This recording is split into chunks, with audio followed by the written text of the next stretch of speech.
아멘. 이 시간 하나님께서 우리에게 주시는 말씀은 구약성경 시편 112편 1절로 3절입니다. 886쪽입니다.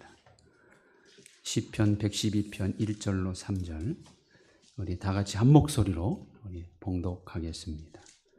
시작. 할렐루야. 여호와를 경외하며 그의 계명을 크게 즐거워하는 자는 복이 있도다.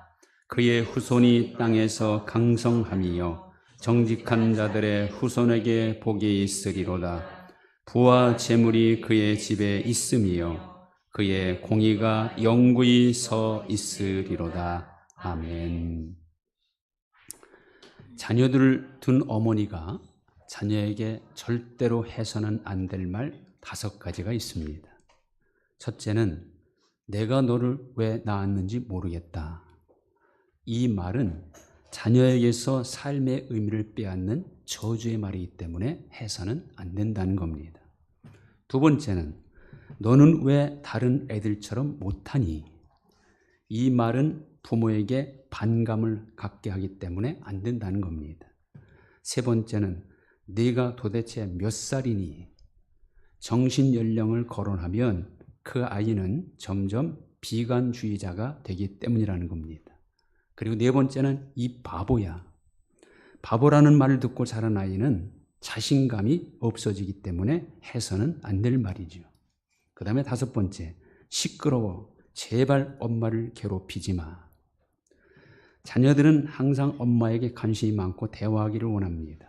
그런데 엄마가 그 대화를 거부하면 그 아이는 점점 폐쇄적인 사람이 되기 때문에 해서는 안 될 말이라는 거죠. 어머니는 자녀들의 첫 번째 스승입니다. 인격과 성격을 형성하는 데 있어서 가장 큰 영향력을 미치는 것이 어머니입니다. 그런 점에서 어머니의 책임이 크죠. 훌륭한 어머니가 훌륭한 자녀를 만드는 겁니다. 사람이 이 땅에 태어나서 가장 먼저 만나는 사람이 어머니와 아버지죠. 그리고 모든 사람의 성장 배경이 가정입니다. 하나님께서 인간의 삶을 위하여 직접 만들어 주신 것이 가정입니다. 아담이 독처하는 것이 좋지 못하여 하나님은 그의 갈비뼈를 취하여 여자를 만드시고 아담에게 이끌어서 결혼하게 하시고 가정을 이루게 하셨습니다. 그래서 가정을 통해 자녀를 낳게 하시고 기르게 하시고 사랑하게 하시고 그로 인하여 인생을 행복하게 살게 하시며 또한 인류 역사를 계속 이어가게 하신 겁니다. 결혼을 거부하고 결혼해도 자녀를 낳지 않으려 한다면 아마 인간 역사 자체가 끝날지도 모르는 일이죠. 한 사람의 인생이 행복하기 위해서 가장 첫 번째 조건이 행복한 가정입니다. 행복한 가정 안에서 사는 사람이 행복한 인생을 살 수 있지요. 세상에서 아무리 출세를 하고 아무리 부유하더라도 정작 그의 가정이 불행하다면 그 사람의 인생도 불행할 수밖에 없는 겁니다. 반대로 개인적으로 출세하지 못하고 넉넉하지 못하더라도 가정이 행복하다면 그 사람의 인생은 절대 불행하지 않습니다. 가정이야말로 행과 불행을 결정짓는 가장 중요한 기준입니다. 그래서 가정은요, 어떤 사람에게는 천국의 지점이 될 수 있고 어떤 사람에게는 지옥의 지점이 될 수도 있습니다. 가정은 행복의 통로가 될 수도 있고 불행의 통로가 될 수도 있는 겁니다. 그러므로 일생을 살아가면서 가장 중요한 선택은 바로 배우자에 대한 선택이죠. 평생을 같이 살아가야 할 배우자를 잘 만나야 가정이 행복할 수 있기 때문입니다.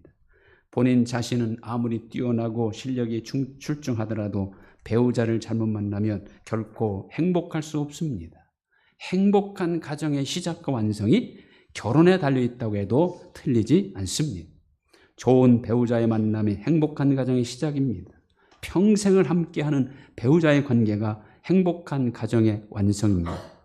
부부관계가 좋은 가정에 자라는 자녀들은 삐뚤어지지 않습니다.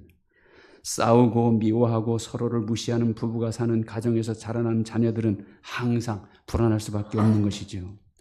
부모를 거울로 삼는 자녀들에게 항상 비치는 것이 싸움, 미움이라면 자녀들도 그런 부모의 모습을 답습하게 됩니다. 폭력 아버지의 아들이 폭력 남편이 될 확률이 높고 효자 엄마의 딸이 효녀가 될 확률이 높은 겁니다. 하나님도 아버지와 어머니 같은 심정으로 자녀인 우리를 사랑하십니다. 그래서 자녀인 우리들이 조금만 잘못된 길로 가면 즉각 징계를 하기도 하시죠. 자녀인 우리가 힘들어할 때는 누구보다도 가슴 아파하시는 분이 우리 하나님 아버지입니다. 눈동자처럼 지켜주시고 불꽃 같은 눈으로 자녀들 일거수일투족을 감찰하시는 분, 그리고 구하는 자녀에게는 좋은 것을 주시는 아버지, 자녀인 우리를 언제나 푸른 풀밭과 실만한 물가로 인도가시는 선한 목자가 되시는 분입니다. 자녀인 우리들의 고통과 슬픔, 어려움을 결코 외면하지 못하시는 연약한 아버지가 바로 우리 하나님이시죠. 사실 모든 부모에게 있어서 최고의 갑이 누굽니까? 자녀들입니다. 그래서 자식 이기는 부모 없다는 말이 있지요. 모든 부모, 세상에서 아무리 강하고 높은 사람이라 해도 자기 자식에게만큼은 항상 을이 될 수밖에 없습니다. 자녀를 구원하시기 위하여 우리 하나님 아버지는 어떻게 하셨습니까? 그 높으신 분, 영광스러운 분이 스스로 자기를 비워 종으로, 사람으로 작아지시고 낮아지셔서 이 땅에 오셨고 가장 잔인한 십자가 처형을 당해 죽기까지 하셨습니다. 그렇게 해서 우리를 자녀로 낳아주신 겁니다. 그 아버지는 지금은 어떻게 하십니까? 자녀인 우리에게 최고의 관심을 갖고 계십니다. 자녀인 우리를 위해서 역사를 진행하시고 온통 자녀인 우리가 잘되기만을 바라시고 복받기를 원하십니다. 그래서 끊임없이 우리에게 외치시죠. 내 말을 듣기를 원하노라. 내 말에 순종하라. 왜 그렇습니까? 순종하면 하나님이 모든 좋은 것을 주시려기 때문입니다. 그리고 내 입을 넓게 열라 말씀하죠. 왜? 우리가 여는 대로 채워주시기 위해서 그런 거지. 중세기 들어갈 무렵에 이탈리아의 밀라노 한 교회당에서 일어난 일입니다. 예배 시간도 아닌데 한 부인이 교회당에 와서는 뒤편에 앉아 고개를 숙이자마자 통곡하고 울기 시작합니다. 10분, 20분, 30분이 지나도 통곡 소리는 멎지 않습니다. 그때 그 교회를 지도하던 암브로스라는 유명한 감독이 그 모습을 보게 됩니다. 통곡하며 우는 걸 보니 분명 이 부인에게 엄청 가슴 아픈 사연이 있나 보다 생각하고 부인 곁으로 다가가서 흐느끼는 부인의 어깨를 토닥거리며 묻습니다. 부인, 뭐 어려운 일이 있으십니까? 그때 부인이 갑자기 암브로스 감독을 보더니 감독님, 내 아들이 이단에 빠졌습니다. 어떻게 하면 좋습니까? 그때 암브로스 감독은 이 부인에게 역사에 남을 만한 위대한 말을 한마디 남겼습니다. 그 말은 바로 이 말입니다. 걱정하지 마세요, 부인. 기도하는 자의 자식은 절대 망하지 않습니다. 통곡하던 부인은 바로 성 어거스틴의 어머니 모니카였었습니다.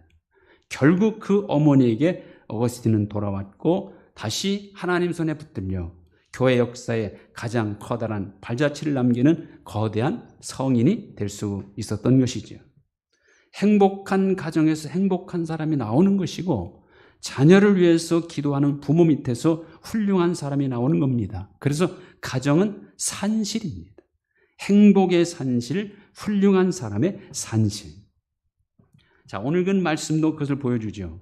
하나님은 어떤 사람이 복을 주십니까? 1절 여호와를 경외하며 그의 계명을 크게 즐거워하는 자는 복이 있도다. 어떤 복을 줍니까? 2절 그의 후손이 땅에서 강성하며 정직한 자들의 후손에게 복이 있으리로다. 후손이 잘 되는 복을 주시고 또 3절 부와 재물이 그의 집에 있으며 그런 집에 하나님은 부와 재물이 있게 하신다는 거예요. 결국 하나님은 가정에 복을 주신다는 것이죠. 세상 모든 사람들의 생각이 항상 악하고 죄악이 관영한 시대, 사랑과 용서의 하나님께서도 더 이상 그냥 둘 수 없어서 물로 심판할 수밖에 없는 시대에 살았지만 그러나 노아는 여호와께 오히려 은혜를 입었다고 성경은 기록하죠. 노아는 악한 사람들, 악한 시대를 따르지 않고 하나님과 동행했고 하나님의 명하신 명령대로 준행했습니다. 하나님 그런 노아에게 은혜를 주십니다. 어떤 은혜를 주십니까? 홍수 심판에서 구원하시는 은혜죠. 그런데 노아 혼자만 구원하셨느냐? 아닙니다. 창세기 6장 17절 보면 너와는 내가 내 언약을 세우리니 너는 내 아들들과 내 아내와 내 며느리들과 함께 그 방주로 들어가라. 노아 혼자가 아니라 노아의 아들들, 노아의 아내, 노아의 며느리들, 결국 노아의 가정, 노아의 가족 전체를 구원하신다는 겁니다. 누구 때문입니까? 노아 때문이죠. 만약에 노아 혼자만 구원받고 다른 가족 다 물로 심판받았다면 노아가 뭐가 행복했겠어요? 가족과 함께해야 구원이 기쁨이 되는 것이고 행복이 되는 것이죠.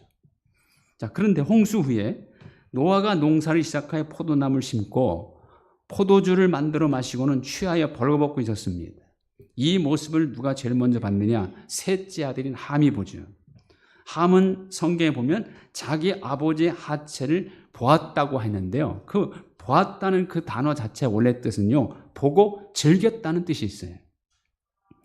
근데 첫째, 둘째 셈과 야벳은 그 아버지 하체를 보지 않으려고 뒷걸음질을 쳐서 옷을 가지고 가서 아버지 하체를 덮었습니다. 그리고 보질 않았어요. 술에서 깬 노아, 함이 행한 일을 보고는 뭐라고 저주합니까? 창세기 9장 25절. 이에 이르되 가나안은 저주를 받아 그의 형제의 종들의 종이 되길 원하노라. 분명 잘못한 것은 함인데 저주는 함의 아들 가나안에게 하고 있습니다. 왜냐하면요, 아들이 저주받는 것이 더 괴로운 일이기 때문입니다. 가정은 그야말로 뗄 수 없는 연대 관계입니다. 가족 중 한 사람 때문에 복받고 행복할 수도 있지만 한 사람 때문에 온 가족이 불행하고 힘들 수도 있는 겁니다. 그래서 하나님은요, 구원도 가족 전체가 받기를 원하십니다. 주 예수를 믿으라 그리하면 너와 네 집이 구원을 받으리라. 만약에 어떤 한 사람이 예수를 믿어서 구원받았다면 하나님은 그 사람을 통해서 그 가족 전체가 구원해 주시기를 이미 시작하고 계신다. 이렇게 보면 됩니다. 그래서 가족 중 먼저 믿는 사람의 역할이 중요하죠. 고린도전서 7장에 나오는 내용입니다. 어떤 여자에게 믿지 아니하는 남편이 있는데 그가 믿는 아내와 함께 살기를 좋아하거든 남편을 버리지 말라 하지요.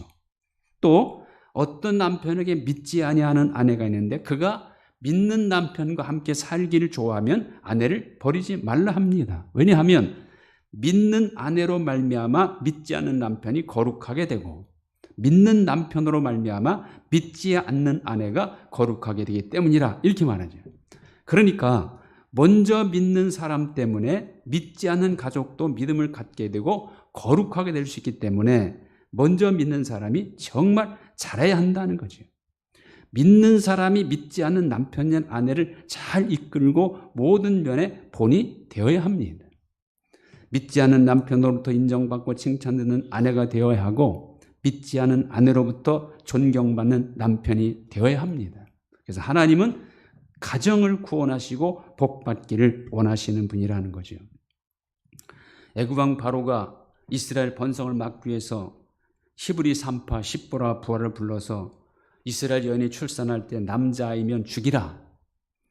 그러나 십보라 부하는 바로보다는 하나님을 더 두려워했기 때문에 바로의 명령을 어기고 남자아기를 다 살립니다.